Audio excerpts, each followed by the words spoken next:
¿Qué tal? Qué bueno que están con nosotros aquí en 10 a las 2. Feliz Día de Reyes. Ojalá hayan traído parabienes para todos y cada uno de ustedes y sus seres más queridos. Hoy temas contrastantes.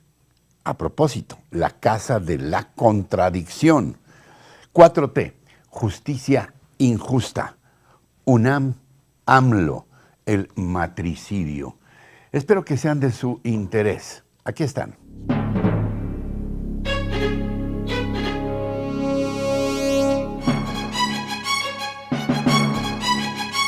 Es el título del libro más reciente de mi admirado y entrañable Jesús Silva Herzog Márquez, que me ha llevado a una reflexión profunda sobre este México tan diverso que somos, en nuestra orografía, con una naturaleza contrastante, paisajes opuestos, el color de nuestra piel y hasta en cómo hablamos, comemos y cantamos. Con Jesús inicié una conversación única desde hace algunos años que se revitaliza de vez en cuando. ¿Por qué te decidiste por la palabra contradicción y afirmas en tu libro que la contradicción no es un accidente de la democracia, sino que es su esencia? Yo creo que la democracia es el lugar donde están las contradicciones y tenemos que reconocerlas para sostener la casa. El problema que hemos tenido en México es que hemos dejado de mirar lo que tenemos enfrente. Hemos falsificado el régimen político y hemos deteriorado y horadado las razones de la convivencia democrática. Creo que lo que necesitamos reconocer, tanto en lo individual como en lo colectivo, es que estamos hechos de tensiones, de contradicciones, de impulsos contrarios, de aceleradores y de frenos. Y eso es lo que tenemos que revisar en términos políticos. ¿Y cómo sobrevivimos en este mar de ideas que estás describiendo? ¿Y cómo y por qué prevalece el discurso único del presidente López Obrador, que se repite incesantemente con un vocabulario muy reducido, por cierto, y donde no hay ninguna posibilidad de contradecir ese mensaje desde el púlpito de las mañaneras? El gran problema es su visión de un país polarizado. Esa manera de entender a México, como si estuviera conformado solamente por dos trozos, uno legítimo, bueno, noble, sabio, que está encarnado en el propio presidente López Obrador, y el otro perverso, defensor de intereses siniestros, corrupto e ignorante. Yo creo que nuestro país no puede estar ante esa disyuntiva. Sin embargo, debemos admitir que ese discurso ha sido muy eficaz y lo sigue siendo en alguna medida.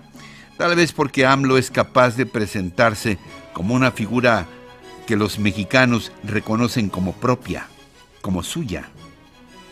Nos guste o no, ¿es un gran comunicador o es un gran benefactor o las dos cosas?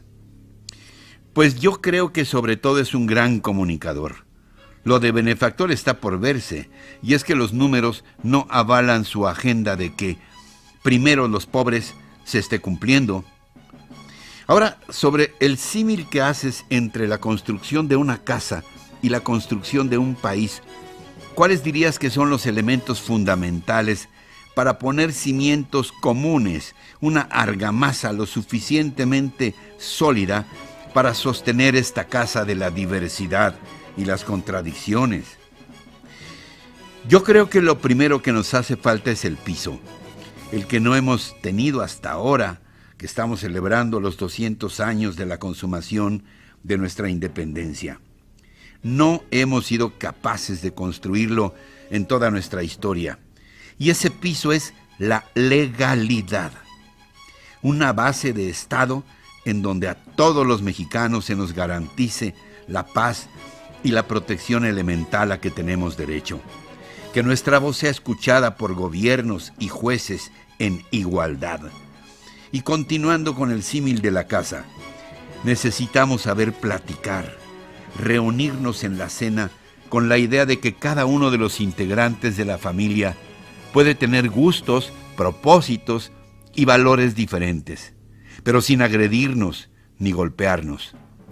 La base justiciera del Estado y la práctica de la conversación como elementos fundamentales.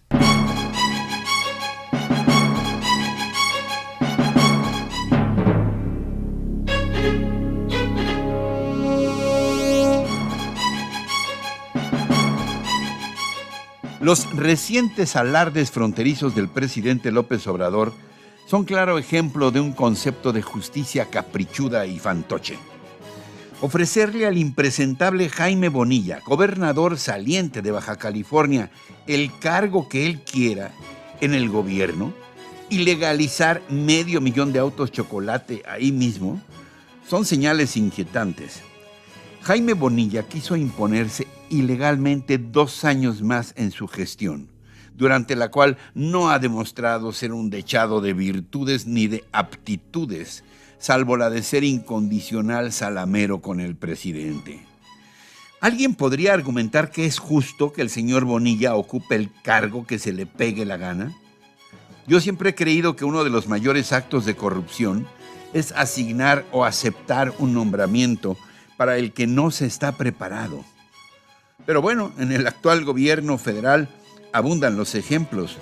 Un guía arqueológico como director del INSABI, un agrónomo como mandamás en Pemex, un criador de puercos en la primera etapa de la COFEPRIS y el montón de guardias personales que han ido a cargos relevantes en las más diversas secretarías. ¿Es justo que el gobierno compense ese apoyo personal con grandes sueldos y desplazando a quienes tienen aptitudes para cumplir en esos puestos de trabajo? ¿Es justo que los ciudadanos paguemos por esa ínfima calidad de gobierno? ¿Por qué hemos de soportar las filias y las fobias presidenciales? Su complacencia con los jefes y sicarios del crimen organizado en su tesis de abrazos, no balazos. Su tolerancia con los miembros de su gabinete acusados de crímenes de Estado y casos gigantescos de corrupción. ¿Por qué su generosidad desbordada a los militares y a los marinos? ¿Por qué el Tren Maya termina y comienza en Palenque junto a su rancho? ¿Por qué la refinería Dos Bocas, ahí cerquita, en Tabasco? En sentido contrario, ¿por qué el presidente menosprecia al norte del país? Ahora a más de la mitad de la Ciudad de México y hasta a los que viven en la del Valle. ¿De dónde le salió esa virulencia contra la clase media, los médicos, los profesionistas y todos los empresarios, desde los más pequeños hasta los más grandes, con algunas convenencieras excepciones? ¿Con qué gobierna nuestro presidente? ¿Cuál el órgano que priva en su toma de decisiones? ¿El cerebro? ¿El corazón? ¿O el hígado? En los casos de justicia penal, los ejemplos son brutalmente contrastantes. A ver, para Rosario Robles, la 4T pide 21 años de prisión, más los que ya lleva. Estaba en el extranjero y vino a declarar, y la metieron a prisión ipso facto por el tema de la estafa maestra, sin que hasta ahora se haya mostrado una prueba contundente en su contra. Pero cometió un delito gravísimo: ser la compañera sentimental de Carlos Ahumada, quien filtró aquellos videos de Bejarano que estremecieron las aspiraciones de López Obrador. En cambio, Emilio Lozoya, acusado del fraude gigantesco de Odebrecht, jamás ha pisado la cárcel y vive en la opulencia porque coopera muy bien. En la misma condición de testigos protegidos están chacales como el Gil o Juan, que participaron en la matanza de los 43 de Ayotzinapa en Iguala, pero que ahora gozan de la protección del gobierno porque también traicionan a sus cómplices y confiesan lo que quiere la fiscalía a cargo del vengativo Gertz Manero. ¿Justicia? ¿Para quién?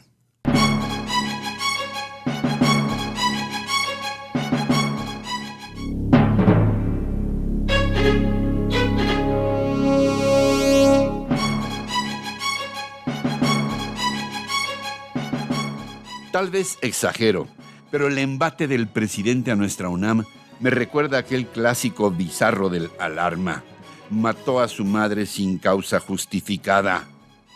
Y es que los ataques de López Obrador al alma mater de este país, han sido los más irracionales, vitriólicos, groseros, pero sobre todo brutalmente injustos que presidente alguno haya proferido contra la Universidad Nacional Autónoma de México.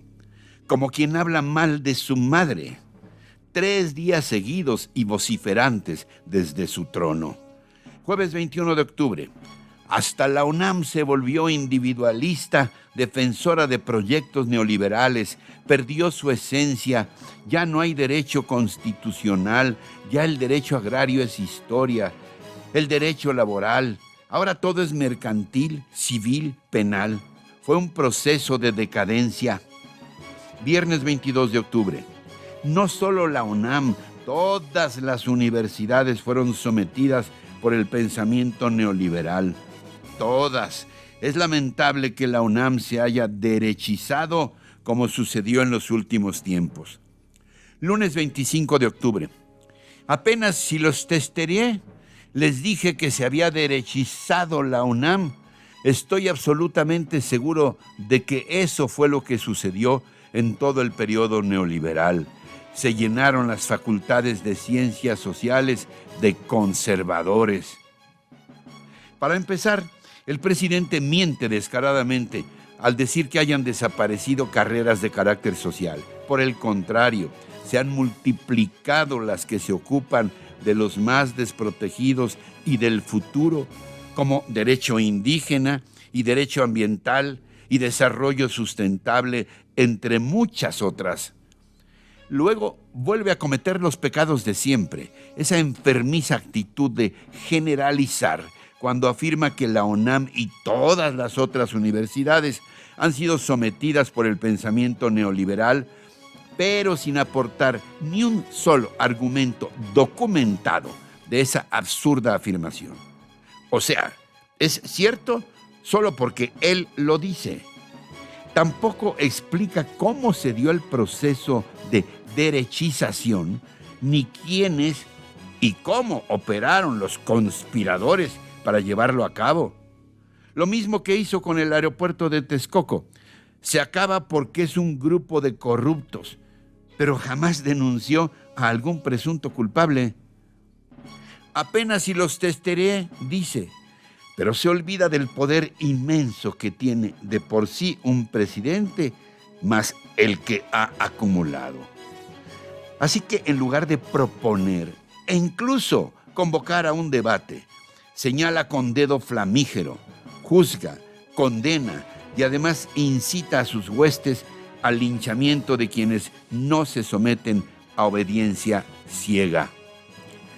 Para descifrar esta invectiva furiosa hay 2 tesis: que nuestro presidente se está vengando de una maternidad que lo atormentó durante 14 años y al final no le entregó certificado alguno porque no alcanzó el promedio de 8.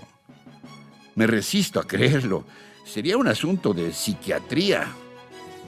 Más bien creo que López Obrador menosprecia, pero a la vez tiene miedo de la inteligencia, del pensamiento libre, de la inclusión, pero sobre todo una palabra que le aterra: autonomía, porque va en contra de su país ideal, una masa amorfa y maleable que él pueda manipular a su antojo, y no la suma de mexicanos libres y pensantes que por millones se han nutrido durante décadas en la generosidad de la madre común y amorosa que ha sido nuestra Universidad Nacional Autónoma de México. Pero hay que estar atentos. Se está reeditando el Es Todo Soy Yo.